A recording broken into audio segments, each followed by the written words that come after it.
Hello दोस्तों, नमस्कार। दिव्य माइस team की तरफ से मेरा नाम है आकाश श्रीवास्तव। तारीख आज 15 सितंबर 2022 और हम बात कर रहे हैं द हिंदू के डेली एडिटोरियल एनालिसिस को आसान भाषा में समझने की। इसका फ्री पीडीएफ और दूसरे वैल्यू एडेड मटेरियल आपको हमारे टेलीग्राम ग्रुप में मिल जाएगा, लिंक डिस्क्रिप्शन में दिया हुआ है। आगे बढ़ने से पहले चैनल को लाइक, शेयर और सब्सक्राइब करना ना भूलें, जिससे क्वालिटी कंटेंट हम आप तक लाते रहें। आज द हिंदू के 4 एडिटोरियल आर्टिकल को डिस्कस किए जाएंगे। आज का जो पहला आर्टिकल है वो रहेगा इंगेज विद कॉशन। इसके बाद हम देखेंगे tax on the poor. Then we will discuss the future of old times in India and in the last we will discuss India's growing water crisis, the seen and the unseen. चलिए one by one चारों ही editorial article के crux को आसान भाषा में समझने का प्रयास करते हैं। आज का जो पहला आर्टिकल है वो है इंगेज विद कॉशन, सावधानी बरतें। The latest disengagement along the LAC is a welcome step, but the border crisis is not over. LAC पर हालिया डिसएंगेजमेंट एक स्वागत योग्य कदम है, लेकिन सीमा संकट खत्म नहीं हुआ है। फिर से मैं क्लियर कर देता हूँ, जो भी हिंदी अनुवाद है उसके लिए गूगल ट्रांसलेशन का इस्तेमाल किया गया है। ऐसे में शब्दार्थ और भावार्थ की भिन्नता को कमेंट बॉक्स में ज़रूर इंगित कीजिएगा। ये आर्टिकल जो है ये भारत और चीन दोनों ही के बीच में जो सीमा पर लेकर तनाव की स्थिति काफ़ी समय से बनी हुई है उस पर आधारित है, जिसमें रिसेंट डेवलपमेंट की बात करें तो 2 दिन पहले पेट्रोलिंग पॉइंट 15 से सेनाओं की वापसी हो रही है। अब इस वापसी के साथ में टोटल 5 बफर जोन बन जाएंगे। पेट्रोलिंग पॉइंट 15 से जब सेना दोनों देशों की, भारत और चीन की सेनाएं वापस हो जाएंगी, तो जो बीच का जो एरिया हो जाएगा जहां से दोनों सेना न भारत की न चाइना की मौजूद रहेंगी, तो बेसिकली ये जो बफर जोन रहेगा यहाँ पर पेट्रोलिंग भी नहीं होगी। आगे आर्टिकल में ये भी बात कही जा रही है कि ये 3 दिन पहले ये तब कदम उठाया जाता है जब आज से ही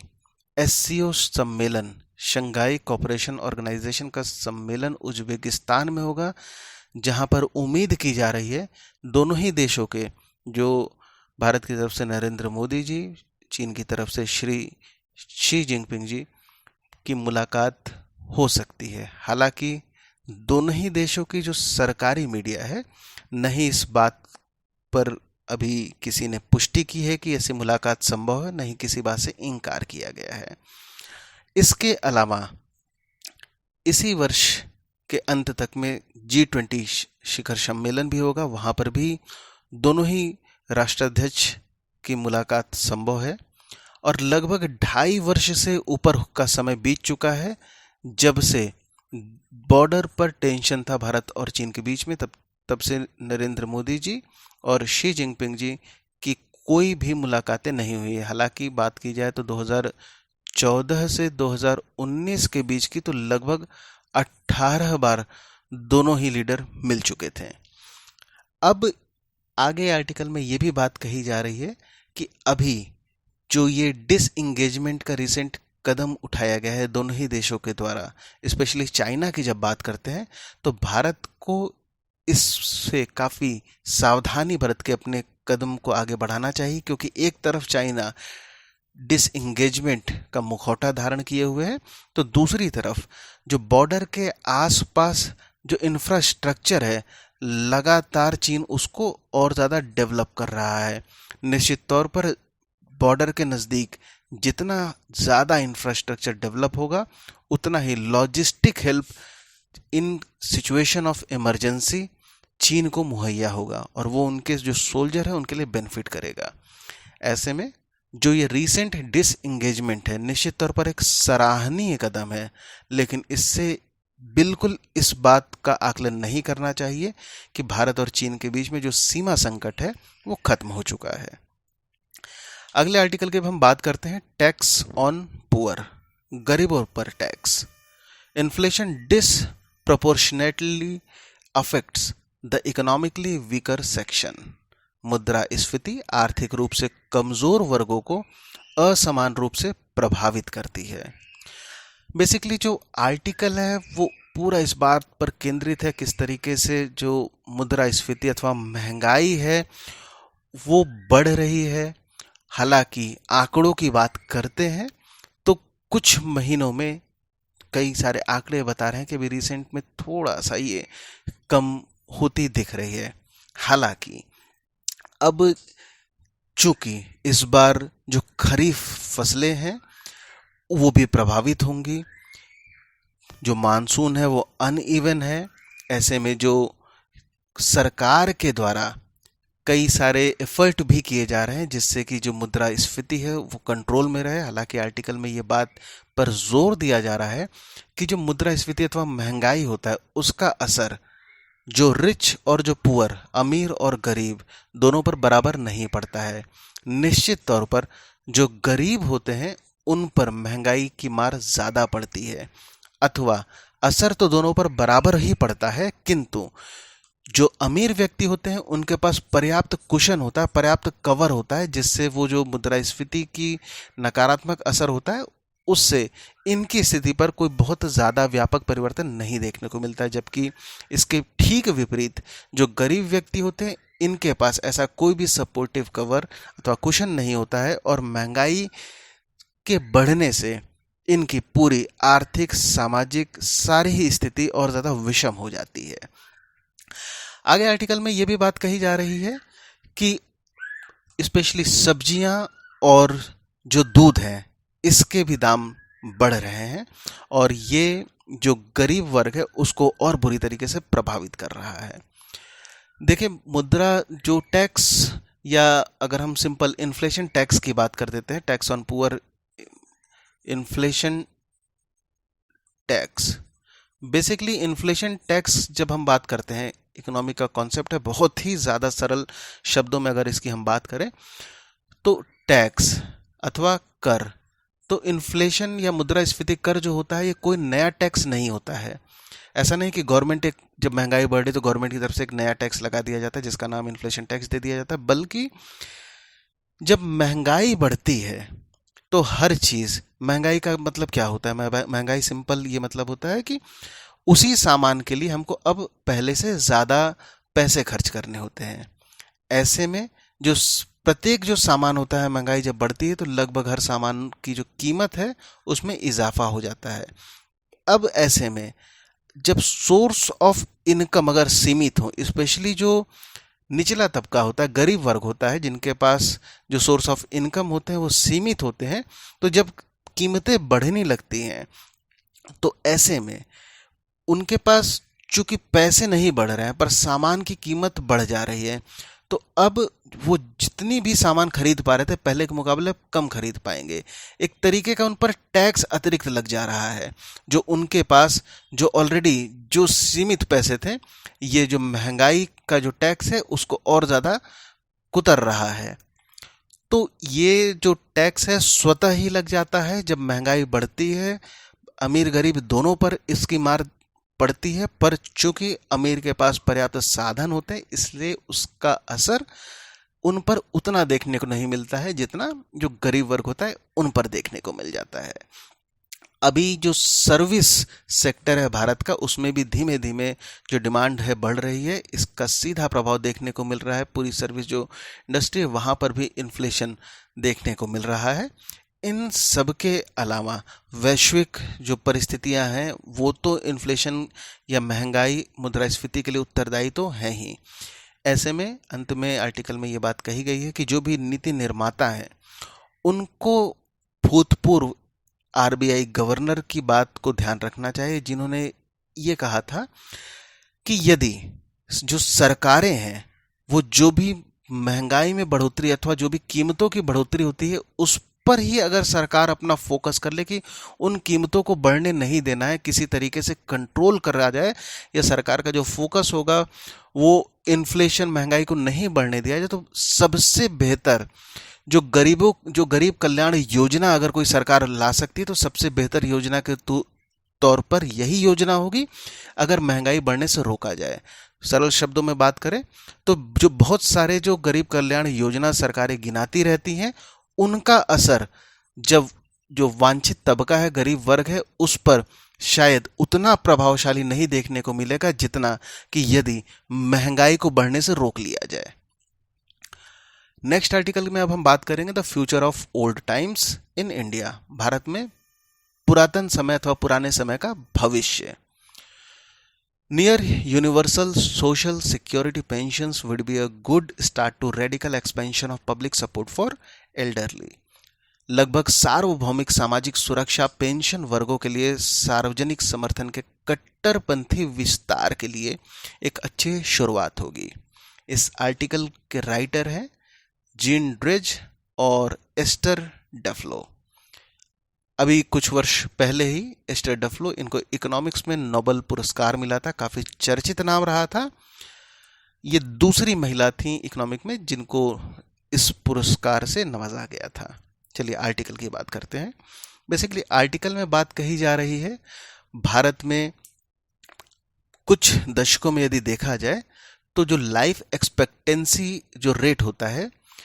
वो लगभग दुगने से ज़्यादा हो गया है। 1940 के दशक की अगर हम बात करते हैं तो जो 32 साल के आसपास जो लाइफ एक्सपेक्टेंसी होती थी वो आज के समय पे तकरीबन 70 वर्ष के आसपास पहुंच चुकी है। सेम पीरियड में ही जो फर्टिलिटी रेट होती है वो काफ़ी कम हो चुकी है। पहले के समय जो लगभग 6 के आसपास जो 6 बच्चे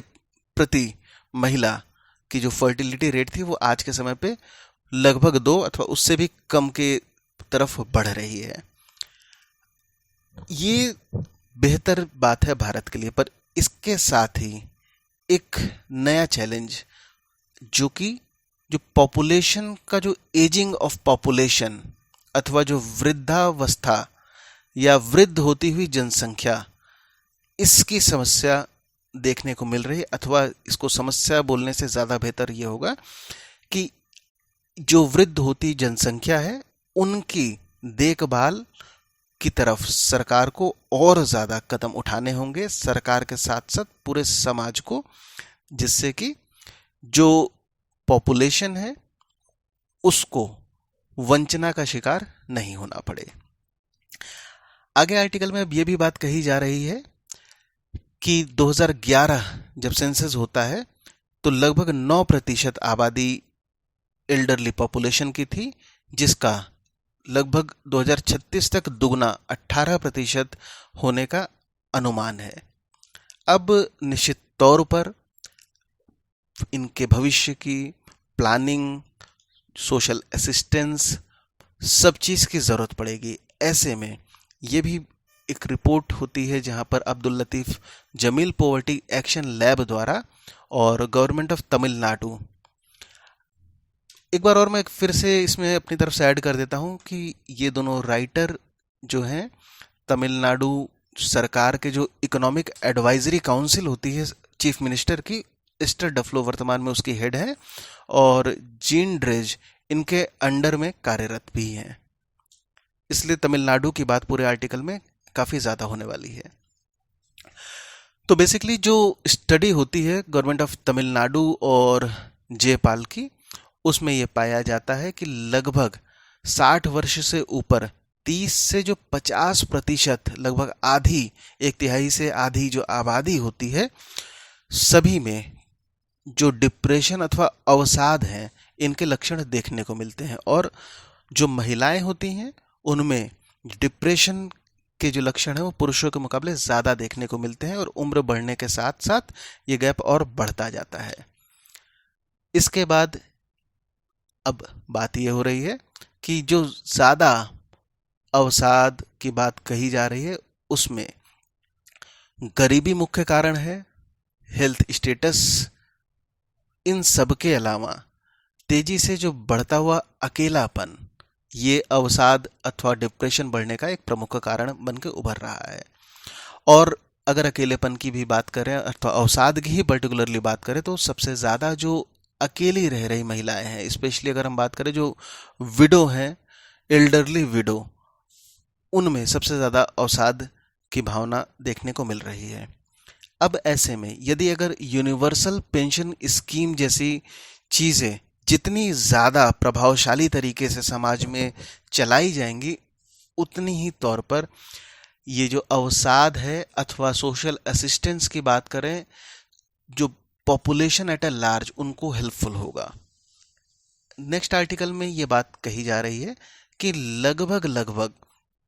जो दुनिया भर में सोशल सिक्योरिटी जब सिस्टम की बात करते हैं तो ओल्ड एज पेंशन की बात सामने आती है। भारत की भी बात करते हैं तो कई सारे राज्य हैं जहां पर काफ़ी हद तक जो यूनिवर्सल या लगभग सभी जो एल्डरली पर्सन होते हैं उनमें इसको अचीव करने का प्रयास किया जा रहा है। जब national social assistance programme NSAP की बात कही जाती है, इसमें एक क्राइटेरिया जो BPL जो बिलो पॉवर्टी लाइन का क्राइटेरिया होता है कि जो बिलो पॉवर्टी लाइन में जो गरीबी रेखा से नीचे एल्डरली लोग आते हैं उनको पेंशन असिस्टेंस किया जाएगा। तो इसमें कई सारे जो खामियां हैं वो उभर जाती हैं। सबसे बड़ी बात है जो एलिजिबल लोग हैं कई बार उन तक पेंशन पहुंच ही नहीं पाती। इसके अलावा प्रक्रिया ऐसी हो जाती है कि उस प्रक्रिया को बहुत सारे जो एलिजिबल लोग हैं वो पूरा नहीं कर पाते हैं और कई बार पेंशन ऐसे लोग तक पहुंच जाती है अथवा ऐसे लोग पेंशन ले लेते हैं जो कि इसके जो अर्हता है वो उसके लिए अर्ह नहीं होते। हालांकि जो NSAP के तहत जो पेंशन है 2006 में जो 200 रुपये प्रति माह थी वो आज के समय में मात्र 300 रुपये प्रति माह ही है, जो कि अगर हम महंगाई को अगर इसमें जोड़ दे तो शायद जो वैल्यू है वो और ज़्यादा घट गई है। आर्टिकल में ये बात कही जा रही है कि इन सब चीज़ों से उभरने का एक ही तरीका होगा, अगर यूनिवर्सल अथवा सार्वभौमिक जो पेंशन स्कीम है उसको लागू किया जाए बिना इस चीज़ को देखे कौन बिलो पॉवर्टी लाइन से आ रहा है, किसकी आर्थिक स्थिति कैसी हो रही है। क्योंकि कई बार ऐसा भी देखने को मिल रहा है समाज परिवार में कि जो संभ्रांत लोग हैं वहाँ पर भी कई बार जो एल्डरली पीपल होते हैं, एल्डरली जो वृद्ध लोग होते हैं, उनके प्रति जो व्यवहार होता है वो उचित नहीं होता है अथवा वो उनकी परित्यक्तता के शिकार जो वृद्ध लोग होते हैं वो हो जाते हैं। ऐसे में तमिलनाडु सरकार और दूसरी जो गवर्नमेंट है, क्योंकि कई बार ऐसा भी एक क्लॉ है बेसिकली जिसमें कि यदि जो रिलेटिव हैं, अगर वृद्ध माता पिता उनके जो बच्चे हैं, स्पेशली अगर बेटे की बात है, वो सशक्त है, कहीं कामकाजी है, तो उनके पेरेंट पेंशन के लिए एलिजिबल नहीं होंगे। सरकार की भी अपनी मजबूरी होती है,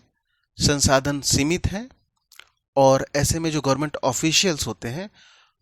उनकी सबसे ज़्यादा प्रायोरिटी इसी बात पे होती है कि जो गवर्नमेंट जो मनी है उसको जो अर्हता पूरा नहीं करता उस तक नहीं पहुंचना चाहिए अथवा जो लाभार्थी हैं उन तक ही पहुंचे। ऐसे में चूंकि कई सारे क्राइटेरिया, BPL का क्राइटेरिया और इसके अलावा जो अन्य क्राइटेरिया होते हैं और प्रक्रिया कई बार इतनी ज़्यादा जटिल हो जाती है, कई सारे डॉक्यूमेंट प्रोड्यूस करने होते हैं जिसमें कई बार लोग प्रोड्यूस नहीं कर पाते हैं, तो जो ऑलरेडी परेशान और गरीब लोग होते हैं उनकी स्थिति और ज़्यादा खराब होने लगती है। इस सब के बाद आगे ये भी बात कही जा रही है कि तमिलनाडु की बात इसमें कही जाए तो तमिलनाडु में लगभग 1000 रुपये प्रति माह जो सोशल सिक्योरिटी पेंशन है ये दी जा रही, जो कि लगभग 1/3 जो बुजुर्ग हैं उनको टारगेट किया जा रहा है। हालांकि इसमें आगे ये भी बात कही जा रही है कि ये जो पूरा अमाउंट है लगभग 4000 करोड़ प्रति वर्ष आ रहा है और यदि इसमें जो 20% को एक्सक्लूड कर दिया जाए, मान लीजिए कोई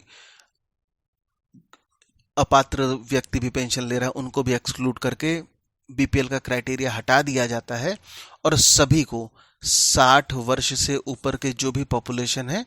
सबको अगर पेंशन के लिए अर्हता प्रदान कर दी जाती तब भी ये जो पूरा अमाउंट है 10,000 करोड़ प्रति वर्ष ही रहेगा। अब इसको कंपेयर किया जा रहा है कि सिर्फ इसी साल की बात करें, वर्तमान वर्ष की बात करते हैं तो 40,000 करोड़ का व्यय तमिलनाडु सरकार करेगी। जो सरकार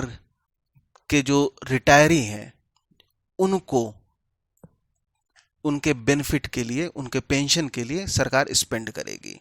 और जो सरकारी कर्मचारी जो रिटायर हो गए वो मात्र 1% पूरी जो जनसंख्या है उनका बनाते हैं। उनके कंपैरिजन में अगर सभी को पेंशन दे दिया जाए तो ये मात्र 10,000 करोड़ की ही लागत आएगी। कहने का तात्पर्य ये है कि बड़ी संख्या में जो आबादी है उनकी मदद करने के लिए अगर यूनिवर्सल पेंशन स्कीम को जो स्टेट गवर्नमेंट और सभी राज्यों में के द्वारा लागू कर दिया जाता है तो टोटल जो भार अतिरिक्त पड़ेगा सरकार पर, वो अपने सरकारी कर्मचारियों के पेंशन में देने के लिए जितना व्यय करते हैं उनके वनस्पत बहुत ज़्यादा कम होने वाला है। इसके आगे अब बात ये भी कही जा रही है कि कुछ ऐसे गरीब राज्यों की बात होती है जहां पर उड़ीसा और राजस्थान का नाम आता है, वहां पर जो पेंशन पेनिट्रेशन है एल्डरली में वो बहुत ज़्यादा है, लगभग सार्वभौमिक उसको कहा जा सकता है। इसके अलावा इस साल जो एनएसएपी के तहत जो पूरा बजट इसका तैयार होता है लगभग 9,500 करोड़ के आसपास आता है, जो 10 साल पहले भी लगभग इतना ही था अगर हम जो महंगाई है इसको उसमें एडजस्ट करके देखते हैं। निश्चित तौर पर जो सोशल सिक्योरिटी पेंशन होगा ये एक पहला कदम होगा, जो बुजुर्ग व्यक्ति हैं वो अपनी जो जीवन है उसको डिग्निफाइड तरीके से जी सकें। इन सब के अलावा जो स्वास्थ्य है वो मजबूत हो, जो अवसाद है वो कम हो और एक प्रसन्नता पूर्वक जीने का अधिकार, और सरकार उसमें कुछ मदद के तौर पर जो पेंशन है उसको सभी तक पहुंचा के उनको एक राहत प्रदान कर सकती है। नेक्स्ट आर्टिकल के भी हम बात करेंगे। नेक्स्ट आर्टिकल है India's growing water crisis, the seen and the unseen. इसमें बात हो रही है अभी यूनेस्को वाटर डेवलपमेंट रिपोर्ट 2022 की, जहां पर वैश्विक चिंता व्यक्त की जा रही है। जो मीठे पानी का स्रोत होता है लगातार उससे पानी निकाला जा रहा है, चाहे वो झरने की बात हो, लेक की बात हो या दूसरे पॉन्ड एक्विफायर होते हैं, कई सारे जो रिजर्वायर बनाए जाते हैं, सभी से लगातार पानी को जो मानव प्रयोगों के लिए निकाला जा रहा है, जो चिंता का विषय है। इसके अलावा वाटर रिपोर्ट जो फूड और agriculture organisation of United Nation FAO द्वारा, इन्होंने भी ये बात कही है कि बहुत सारे लोग, लगभग मिलियंस ऑफ पीपल पानी संकट से जूझ रहे हैं और निकट भविष्य में वाटर क्राइसिस अथवा वाटर स्ट्रेस एक बहुत बड़ी समस्या बनकर उभरने वाली है। इसके अलावा global drought risk and water stress map 2019 show कर रहा है, भारत की जब बात हो रही तो लगभग जो पश्चिम भारत की बात करें तो लगभग जो पूरा पश्चिमी भारत है, इसके अलावा जो सेंट्रल इंडिया हो गया और जो पेनिसुलर पूरा इंडिया, प्रायद्वीपीय भारत की बात कर देते हैं, तो यहाँ पर पानी की कमी और ज़्यादा देखने को मिल रही है। नीति आयोग की report composite water management index 2018 ने एक चेतावनी दिया है कि आने वाले समय में जो पानी की समस्या है ये और ज़्यादा गंभीर हो सकती है। लगभग 600 मिलियन से ज़्यादा लोग पानी की कमी, इस संकट का सामना करेंगे। और इस सब के बाद आगे ये भी बात कही जा रही है कि सबसे बड़ी समस्या आ रही है कि जो पानी होता है उसका ट्रांसफ़र हो रहा है, जो स्टोर्ड वाटर बॉडी हैं या जो भी नेचुरल या मैन मेड, वो किसी भी तरीके से रिसोर्सेज हो सकते हैं, उनसे पानी को ट्रांसफ़र करके दूसरी जगहों तक पहुंचाया जा रहा है, जिससे कि जो जल स्रोत हैं वो और तेज़ी से इनका जो वाटर लेवल है वो घट रहा है। Trans boundary transfer of water rural और अर्बन एरिया के बीच में ये काफ़ी ज़्यादा वर्तमान समय में देखने को मिल रहा है। कुछ एग्जाम्पल की भी इसमें बात कही जा रही है। इसके अलावा साउथ एशिया में भारत की अगर बात करते हैं तो भारत हाईली जो बायोफिजिकल और सोशियो इकोनॉमिक रिस्क की कैटेगरी में आता है। सस्टेनेबल डेवलपमेंट गोल 2030 की बात करते हैं तो एक रिपोर्ट आइडेंटिफाई करती है कि जब पानी का जो ट्रांसफ़र होता है एक सोर्स से दूसरी तरफ या ट्रांस बाउंड्री ट्रांसफ़र कर देते हैं, तो ऐसे में बहुत सारे रिस्क बढ़ जाते हैं, जिसमें biophysical risk, socio economic risk और गवर्नेंस रिस्क आता है। भारत की बात करें तो पहले दो कैटेगरी में भारत फॉल करेगा। इसके अलावा 2011 की जब जनगणना होती है तब जो अर्बन पॉपुलेशन है, शहरी जनसंख्या है, वो लगभग 34% आती है। किंतु अभी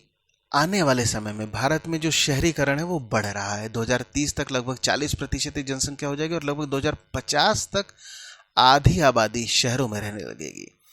ऐसे में जो पानी की ज़रूरत है वो और तेज़ी से बढ़ेगी, और जब पानी की ज़रूरत बढ़ेगी तो जो पानी को ट्रांसफ़र किया जा रहा है शहरों तक अलग अलग सोर्सेज से, ट्रांस बाउंड्री, वो भी और तेज़ी से बढ़ेंगे। इसमें चाहे वो गुजरात के अहमदाबाद की बात कही जा रही हो अथवा और दूसरे, बेसिकली अहमदाबाद का एक केस स्टडी यहाँ पर दिया जा रहा है जहाँ पर लगभग 1980 के आसपास जो शहरी ज़रूरत का 80% पानी था वो आसपास से ही जो ज़मीनी जो ग्राउंड वाटर था उससे पूरा किया जा रहा था। किंतु अभी धीमे धीमे जो ग्राउंड वाटर है वो काफ़ी लगभग 67 मीटर तक वो सतह का जो भूमि जल होता है नीचे चला जाता है। तो ऐसे में पूरा शहर अब नर्मदा जो कैनाल है उस पर डिपेंड कर जा रहा है पानी के लिए। नर्मदा कैनाल से पानी को अहमदाबाद शहर तक पहुंचाया जा रहा है। ये जो प्रवृत्ति है आने वाले समय में ये और ज़्यादा देखने को ही मिलने वाली है, जब बहुत सारे जो दूसरे और जो सिटीज़ होंगे उनका एक्सपेंशन होगा तो निश्चित तौर पर ज़रूरतें बढ़ेंगी। पानी की आवश्यकताओं को पूरी करने के लिए जो नेचुरल सोर्सेज और जो दूसरे मैन मेड सोर्सेज हैं, जितने भी रिजर्वायर है सभी से पानी को ट्रांसफ़र किया जाएगा। और ऐसे में जो एग्रीकल्चरल यूज़ के लिए पानी होना चाहिए था, इसके अलावा जो रूरल एरिया के यूज़ के लिए पानी होना चाहिए था, ये जब शहरों तक पहुंचने लग जाएंगे तो खेती प्रभावित होगी, ग्रामीण जनजीवन प्रभावित होगा और इन सब से जो पानी का जो प्रदूषण है वो भी बढ़ेगा। ऐसे में आवश्यकता है कि जितने भी संस्थान हैं जो इस क्षेत्र में क्रियात्मक कर सकते हैं, इस क्षेत्र में जो भी यहाँ पर जितने भी जो डिसीजन मेकिंग बॉडीज़ हैं, जो डिसीजन मेकिंग इंस्टीट्यूशंस हैं, उनको इस बात पर ध्यान देने की आवश्यकता है कि किस तरीके से जो भूमि जल है उसके लेवल को और सुधार किया जाए। भारत जो भी अपनी आज़ादी का 75वां वर्षगांठ मना रहा है, अब ऐसे में सबसे ज़्यादा ज़रूरत इस बात की है कि आकलन किया जाए कि जो पानी, जो वाटर रिसोर्स है, वो भारत में अभी वर्तमान में उसकी स्थिति कैसी चल रही है, और इसकी जब भी इसके विकास की बात की जाएगी तो ये महज एक जुमला बनकर न रह जाए, बल्कि जो ग्राउंड रियलिटी है उस पर सकारात्मक कार्य किया जाए, इसकी ज़रूरत है। दोस्तों, आज के हिंदू का आर्टिकल में इतना ही। अंत तक बने रहने के लिए धन्यवाद।